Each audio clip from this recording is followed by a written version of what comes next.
Okay, so this is a part 2 of what you can do to get zero delay. Another option. Now, I probably should have mentioned this in the previous video. These won't be guaranteed to work for everyone. It depends on what you use. If you have a monitor, if you have a TV. I actually have a TV that somehow, some way runs on 4K graphics and resolution.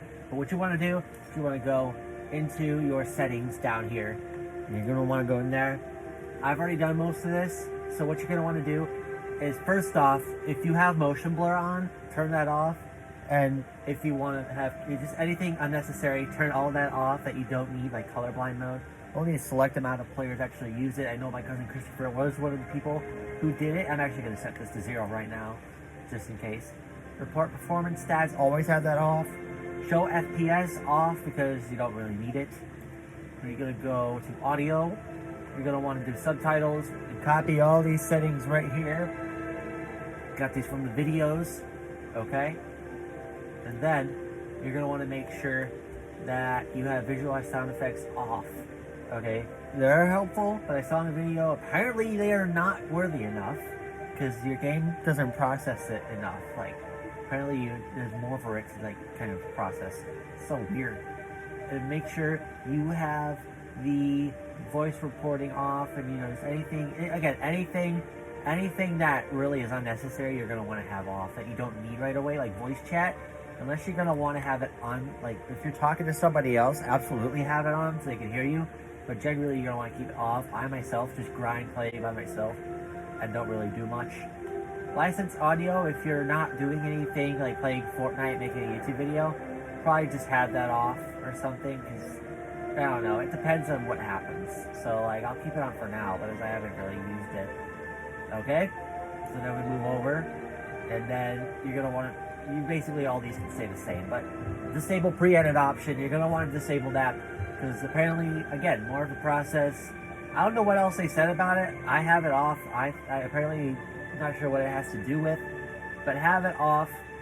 Contextual tips, yes, you're going to want them off. I actually started to think that they're really unnecessary for someone who's actually half decent at the game. So contextual tips are just the ones that they show during the transition between the loading screen and, you know, the lobby and the game, or vice versa. You're going to make sure you have those off right now. Okay? So once you do that, you're going to want to go ahead and make sure replays are also off. Make sure everything of the sort is off. Again, like, the game is taking up much more space when you have all those replays, which is one of my mistakes I had before. Okay? Alright? Not really much else to say here. Not really much else. But one thing I recently saw in a video, it might help. Get rid of all your keyboard settings, like keybinds. If you don't play on keyboard, you just play on console, or if you're like hybrid and you use console more, take these off. This is mostly for console players, PS4, PS5, or Xbox players. If you use this, please, just take this off. Like, this is so much free space. Like, literally. Okay? So, yeah, and then not really much else in here to go with, except for new ones, probably. Oh, and there's one thing I did actually see.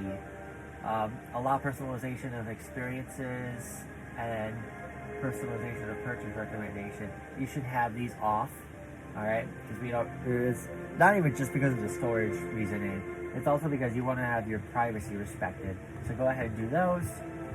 And then, I don't know why, I just have pretty much all of them off, even hide other display names, because apparently that and then hide your name during regular gameplay are both broken on Xbox, and they just apparently help with space too. So, yeah, I mean, that's pretty much some of the stuff that I already got now. I'm going to save that. I hope it does a little bit of wonder for me, and this is a part 2, especially for my friend Jesse. So, if he plays on console, he has bad ping or whatever. You can do the same if he comes back to Fortnite. The rare chance he comes back, because we haven't played in a while, Jesse. What the heck? But anyway, yeah, that's pretty much it for me.